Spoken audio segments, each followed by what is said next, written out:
We're back for our daily NBA predictions here on Sunday, March 23rd. We've got 8 games today in the National Basketball Association. We're going to predict every single one of them, obviously, like we've been doing all year long. Now, yesterday, I witnessed the Chicago Bulls put up 146 points on my favorite team. I probably should have listened to myself. I always hype up the Bulls every single day, and then I thought, you know what? LeBron's back. The Lakers are going to get Chicago, and then Josh Giddey is 2 steals away from a quadruple double. Yeah, he was almost the 5th player in NBA history to post that stat line. Insane stuff. I'm telling you guys, the Bulls are good, man. Hey, the way the Cavs are playing right now, watch out. I'm just saying. The Bulls might take like a game or 2 off the Cleveland Cavaliers in the first round of the playoffs. They're not going to win the series, but watch out for the Cavaliers. And folks, before we get into the predictions, make sure to hit that subscribe button down below for some more daily NBA predictions here on the channel. Earlier today, we posted our college basketball best bets for March Madness, the round of 32. So make sure to check that out. Link in the description down below. And also, go make sure to check out our UFC Fight Night Mexico predictions later today. Brandon Moreno, Steve Erceg in the main event this Saturday for the UFC. That video is going to be at 5 p.m. Pacific, 8 p.m. Eastern over there on Greedo Plays MMA. So make sure to check out that video and subscribe to Greedo Plays MMA.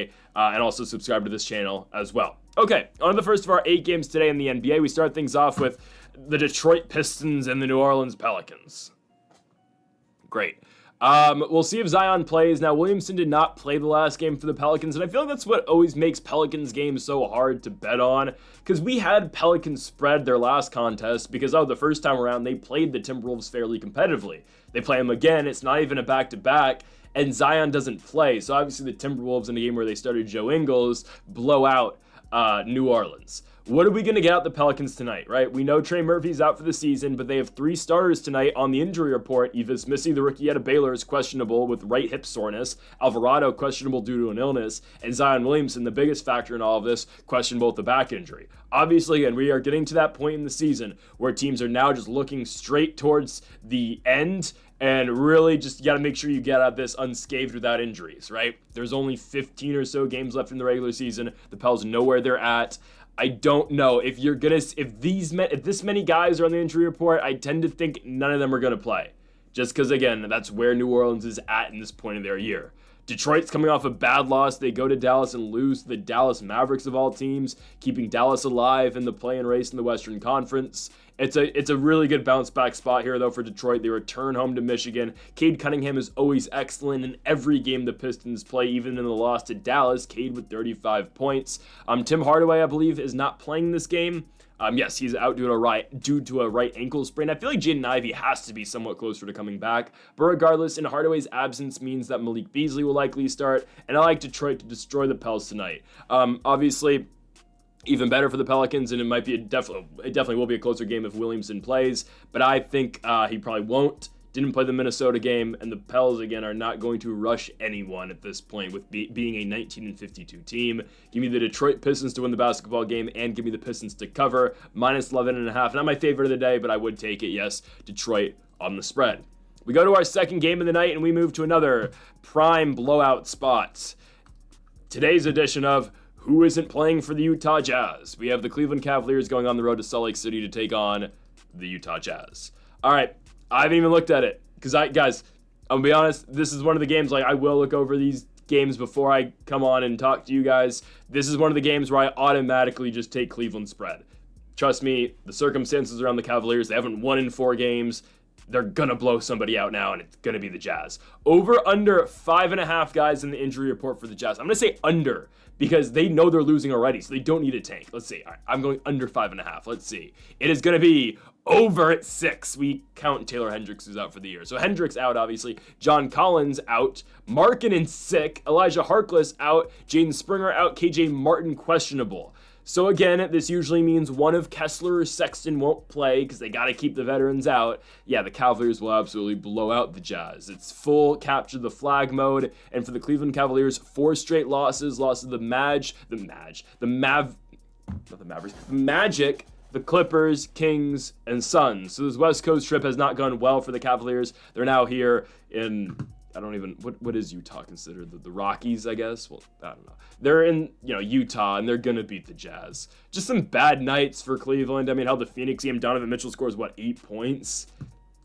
Just can't happen. And all of a sudden now Boston's only 5 games back of the Cavaliers. Now, I don't expect the Celtics to jump Cleveland in the standings, but it does kind of just, make you think, how primed for the playoffs and a potential championship run are the Cavs really? I mean, this losing streak, how we don't see the Thunder lose 4 games in a row, right? It really makes you think, like, how far are the Cavs really going in the playoffs? And can the Pacers get them out in there in the second round?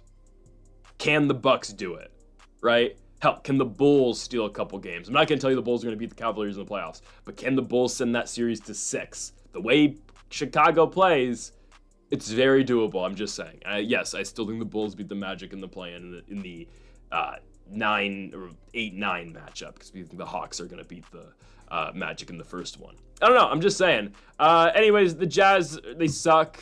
They're tanking. They're trying for Cooper Flag. They will get rewarded with VJ Edgecombe. But yeah, we're taking Cleveland, right? I mean, these guys can't continue to play like this, right? And they get the perfect bounce back spot. We talked about Detroit's bounce back spot against the Pels. All right, great. Well, Cleveland's still on the road, but they're taking on Utah. Now, I am concerned for Tuesday. They got to go up to the Pacific Northwest to take on the Blazers. That one I don't like, I'm going to be honest. I don't know. We'll talk about Blazers basketball in a little bit. They have a game later tonight, obviously, against a very good team as well in the Eastern Conference, the Celtics.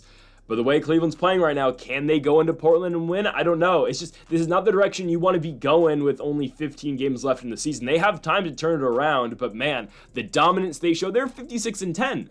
Now they're 56-14, and it's just like, oh, is this team all that impressive anymore? I don't know. They're still good. Obviously, they're going to beat Utah, but they got to figure things out, obviously, down the final stretch of the regular season. Give me Cleveland to win it on the spread. They should do it easily. Boston blew out Utah. Cleveland will do it too. Next up, we go to Atlanta, Georgia. The Hawks are big favorites at home against the Philadelphia 76ers. We're going to get to some closer lines later, trust me, but right now we're taking Atlanta to win the game by double digits. They're 9.5-point favorites. I expect them to cover this line. They're better than Philadelphia. I don't need to tell you that. The Sixers have lost now 3 in a row, lost a competitive game in Houston, but then proceeded to get blown out in OKC, and then lost by 8 points to those god-awful San Antonio Spurs. Like the Jazz, the Sixers are in full tank mode. Do they even own their pick? They don't own their pick. I don't think so, but everyone's still hurt. Maxey, I gotta think Maxey's out for the season. There's no reason to bring him back. Oubre out tonight, PG out for the year, Adembona out, Andre Drummond out, Lonnie Walker out, Kyle Lowry out. I mean, who's even playing at this point? Quentin Grimes obviously has been a bright spot, but I mean, other than Grimes, it's going to be Jared Butler, Grimes, Justin Edwards, Yabusele, and Justin Edwards or Ricky Council in the starting lineup tonight. It's sad what's going on with the Sixers. Let's just be honest. Atlanta will dominate the game. The Hawks coming off a huge victory yesterday. We took them as underdogs yesterday against the Golden State Warriors, and they cashed. Obviously, Trae Young is that guy. And I get it, Steph Curry wasn't playing for the Warriors, but the Hawks win that game at home. They're going to make it now 3 straight home victories with a win in Philadelphia. Watch out for the Hawks, man. I keep saying it. This is a good team. I know they dealt DeAndre Hunter, Jalen Johnson out for the season. Trae Young is finding ways to win with these guys, and they've stepped up. Zachary Ricochet, the number 1 overall pick in the draft, has stepped up. Dyson Daniels should be Defensive Player of the Year, right? I mean, this Hawks team is coming together, and they have so many more pieces, obviously, than this lowly 76ers team that can't stay healthy. Yes, Grimes is a baller. Quentin Grimes is going to put up points. He put up 46, obviously, 3 games ago in Houston. They can score. Yes, the Sixers do. But at the same time, they don't play defense at all. Atlanta, I'm not joking, is going to put up 140 points in this game. Do you think Philly can score 130? Probably not. Give me the Atlanta Hawks to completely boat race the Philadelphia 76ers in Atlanta. Hawks by double digits. And I'm serious, they will probably score 140 points tonight. The over-under is 237. I'd go over. I'm serious, I would. Give me the Hawks. Next up, we go to our 4th game of the night. The Charlotte Hornets go on the road to take on the Miami Heat. I'm not joking, I'm taking the Hornets. Miami's now lost 10 straight basketball games. They could lose 10 more and they'd probably still be in the play-in, which is just how ridiculous the Eastern Conference play-in is at this point. We were joking and clowning on the Bulls, Raptors, Sixers, Nets race for the play-in for the longest time this season. Well, it's the Miami Heat now who are the ones who suck, but they will find themselves in the play-in. They're 29-41. They keep on losing. Jimmy Butler comes back to town on Tuesday, which we'll talk about when we get there. But against the Hornets, I think they lose. I think they're going to go into that nationally televised spot on Tuesday against Golden State on an 11-game losing streak. I think the Hornets actually win this game. Charlotte beat New York a couple games ago. I get it, the game was in North Carolina. But as long as the Hornets are healthy, yeah, they're going to beat the Heat, right? LaMelo Ball's playing, Miles Bridges is playing, and Mark Williams is playing. The three main guys in this team are all playing tonight against a Miami team that has looked dysfunctional. They can't score. Well, it can score, but they don't. Well, no, they don't score, and they don't play defense either. So really, they do nothing right.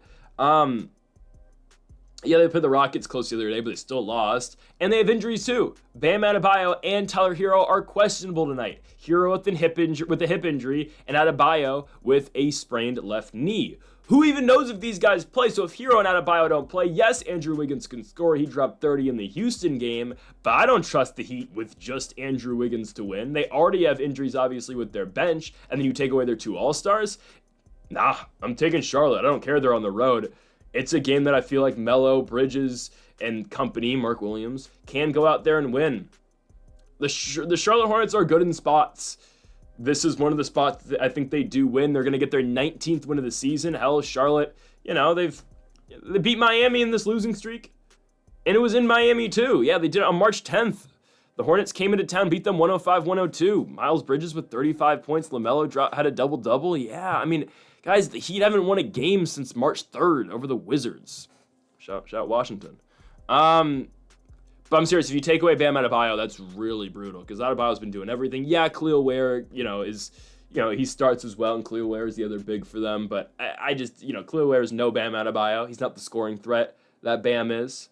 And honestly, it's not a bad matchup for Mark Williams against Khalil Ware. I think it's a matchup that Mark Williams actually dominates. Again, Mark Williams, when he's on the court and when he's healthy, he's a good basketball player. It's just the injuries that have obviously always hurt him.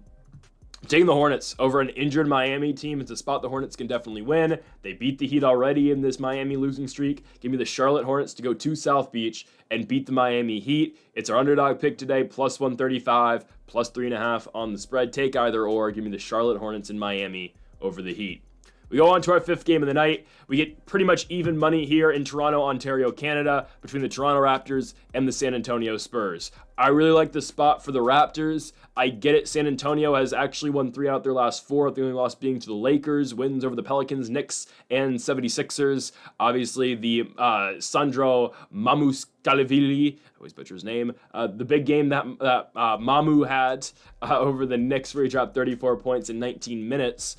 And the Spurs picked up another victory over the Philadelphia 76ers on Friday. So you have to think, oh, is San Antonio in the playoff hunt? And they actually are. They're only 3 games out. They're not going anywhere, trust me.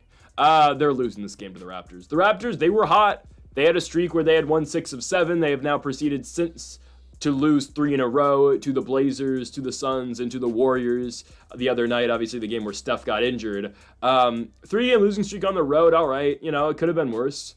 They could have lost to the Jazz. They won the Tankathon game. They return home against the Spurs. The Raptors are another team that have been dealing with a million injuries this season, and tonight is no different. Obviously, Brandon Ingram out for the year is what it is. Well, they haven't said he's out for the year, but I can only assume B.I. is not going to play a game as a Raptor this year. Grady Dick likely out for the season. And tonight, no IQ. He's going to be resting. Jacoby Walter, questionable with a hip injury, and Jakob Poeltl is out via rest. So what does that mean the Raptors are doing tonight? It's going to be Jamal Shead at the 1, we can assume. It'll be Abaji / RJ Barrett at the 2, whoever, Abaji or Barrett at the 3 as well. RJ Barrett at the 4, and then, is it Mobo or Colin Castleton going to be playing the 5? No, it's not Orlando Robinson. Is it seriously Colin Castleton now? Is he seriously their 5? He is, right? Yeah. The rookie out of Florida. He played 40 minutes in the Sixers game? Damn. Yeah, because Jakob Poeltl's out. Poeltl's been good this year. That was a Lakers trade candidate that I wanted. We got Alex Len. Hey, shout out to Alex Len. He hit that 1 3-pointer a couple games ago. Give me the Raptors. I don't care how injured they are. They'll beat the Spurs. Right? Scotty Barnes is still playing. RJ Barrett's still playing. That's really all that they need. I love Jamal Shead. We've talked about that before. Jamal Shead, my guy from Houston, obviously, last year. You look at the Spurs. They're healthy, beyond De'Aaron Fox and Wembanyama. They're still running CP3, Stephon Castle, likely the Rookie of the Year, Devin Vassell, Harrison Barnes, Jeremy Sochan at the 5. It's all right. The Raptors can actually play really small tonight, so they could go Mobo at the 5. They probably should. Yeah, they don't need to start Castleton tonight. because the Spurs play really small in their own right with Sochan. I think the Raptors get it. The game's in Toronto. Barnes and Barrett are still playing. They're the key pieces of the young core. I get the Raptors are without a lot of guys. Walter, Dick, quickly, Pirtle. But I do think Toronto's able to overcome that. This Spurs, winning streak is going to come to an end eventually. They're not that good still. They chuck up shots and sometimes they go in. But I'm taking the Raptors to win this game at home in Canada. Let's go on to our next game. It's the 6th of the day. We go to Portland, Oregon as the Blazers take on the Boston Celtics. I'm going to take Portland on the spread plus 7.5. This is a team on a 4-game winning streak. They proved me wrong in a couple games. I think actually almost every game in this win streak other than the Washington game. Back-to-back victories now over two really good teams in the Western Conference, the Memphis Grizzlies and the Nuggets, two teams that have been losing a lot of games recently. And then the other two parts of that win streak are the Raptors and the Washington Wizards. So the 4-game win streak for the Blazers could have been 5 if Mikal Bridges didn't hit the game winner in their game against the Knicks. The Blazers have been playing really good basketball. Denny Adjiva, we've been talking about his emergence and breakout all year long, and that's exactly what's been going on. Adjiva in the Grizzlies game, 31-16, 36-8-7 in the Nuggets game. Adjiva has been spectacular for the Blazers this season, and Portland now only 2 games out of the play-in. They are trying to make that push, and it's a huge game they get tonight. I'm not telling you they win the game, but I think they keep the game competitive tonight against Boston. The Celtics, we know how great they are. They're 51-19, but they do have some injuries, and the injuries are stacking up. No Jaylen Brown still. Tatum questionable tonight. Drew Holiday questionable tonight. Kristaps Porzingis questionable tonight. If all those guys don't play, watch out. A Derek White-led team is not beating the Portland Trailblazers. It's a game Portland can 100% win. This team's playing with motivation, and they're trying to find their way into the playoffs. They do have some injuries of their own. DeAndre Ayton is getting closer to coming back, but he's still out. Jeremy Grant doubtful tonight. Anfernee Simons questionable with an illness. Klingon questionable with an illness. Jabari Walker now questionable with this concussion. But as long as Denny Adjiva's on the court, Shaedon Sharp still playing, Kamara, Scoot Henderson, Klingon's been excellent as long as he plays. The Blazers can give you a fight. You take in consideration the way the Blazers have been playing on top of the way the Celtics are dealing with injuries, and honestly the way the Celtics kept the Brooklyn Nets in their games back-to-back earlier this week. It's a very winnable game for the Blazers. Blazers on top of that, the game's up in Oregon. I think the Blazers can cover. I'm not going to tell you they win, but if the Celtics guys are out, then yes, on top of that, give me Portland with the straight win. For now, plus 7.5 feels good. I'm going to take the Blazers to cover here at home against the Boston Celtics before they host the Cavs on Tuesday in another really winnable spot. We'll see. Let's go on to our 7th game of the day. We go to Houston for the Houston Rockets and the Denver Nuggets. This Rockets Mickey Mouse winning streak is absolutely insane, but shout out to them. I'm not going to hate because the Bulls were part of that win streak. Okay? Not going to hate. That was their toughest game by far in this win streak. The Bulls are good. Josh Giddey didn't play, though. I'm serious. Josh Giddey's a game changer. But Houston's been playing a lot of close games in this win streak. They've been winning, though. 9 now for Houston? I think it's going to be 10. I think the Lakers are going to reclaim the number 3 seed in the Western Conference tonight. Because I don't think the Nuggets win. I don't think Jokic is returning tonight. He's already out, actually. But Jamal Murray is back. I still think Houston beats a Jokic-less Nuggets squad. And I get it. This is the case for why. Oh, Jokic is the MVP over Shea. I get it. Whatever. But the Nuggets aren't that good without Jokic. Let's just be honest. They're not. Aaron Gordon, Jamal Murray will lead the charge. Gordon has led them in scoring without Jokic the last 3 games. 38 in the Warriors win, 26 in the Lakers loss, and then 23 in the loss up in Portland. I don't think Jokic will be back tomorrow against Chicago. I actually don't. And I think it's going to be a great opportunity to get some plus money for the Bulls tomorrow. Nuggets coming off a second night of a back-to-back, potentially no Jokic. I don't think Jamal Murray's going to play the second night of a back-to-back. We'll see. If Jokic plays tomorrow, yeah, they'll probably beat the Bulls. But I think it's a spot where Chicago can actually go into Denver and win. I'd expect Jokic's return to be Wednesday at home against the Bucks, but we'll see. In this spot, yeah, give me the Rockets. They're on their win streak. I don't think they cover this line, though. 7.5 is a lot for the Nuggets.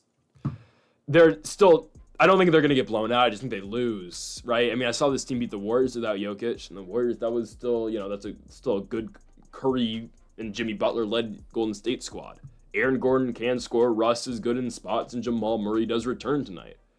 I think Houston beats them, but I don't think they cover this line. Houston's fully healthy. Yeah, no Jokic is a game changer, but I do think the Nuggets can cover this line. 7.5 just feels a little disrespectful here. I think this is a game, I don't know if it's going to go down to the wire, but I think the Nuggets are always going to be kind of hanging in this one, but ultimately, yes, I'm going to take the win for the Rockets, but plus 7.5 is the official pick here for the Nuggets on the road in Houston.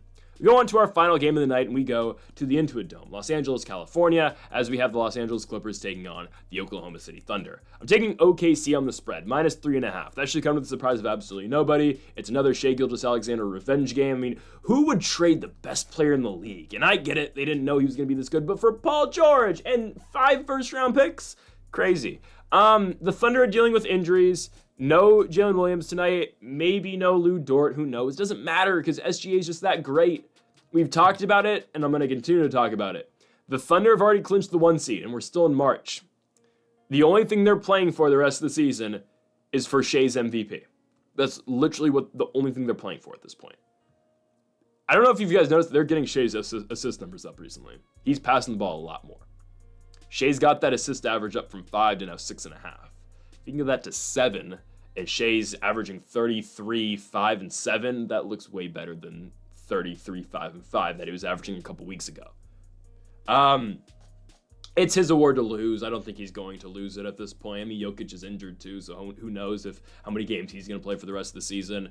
I'd fully expect SGA and the Thunder to destroy the Clippers tonight. Don't care who's on the court for LA.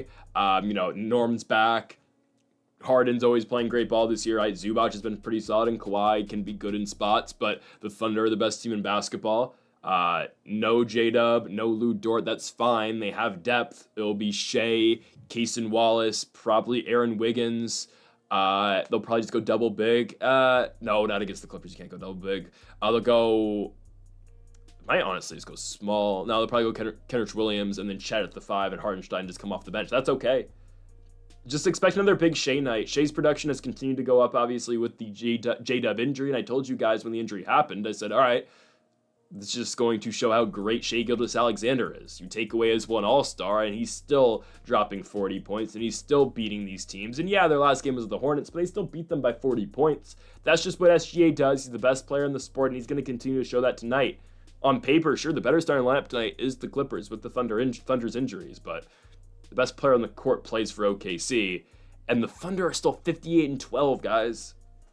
They can still get 70 wins. They're not going to run the table likely, because they are definitely going to take rest days down the stretch. But give me the OKC Thunder here out on the road to dispatch of the Los Angeles Clippers. Shai Gilgeous-Alexander, best player in the NBA, gets it done. So folks, thank you all for watching our NBA predictions here for Sunday, March 23rd. If you haven't yet, though, make sure to hit that subscribe button down below for more. Make sure to leave a like if you did enjoy the video, and make sure to comment if you do disagree with any of the picks. We'll be back tomorrow for more daily NBA predictions, and make sure to join us later today on Greedo Plays MMA for our UFC Mexico predictions. Folks, thank you all for watching, and Mamba forever.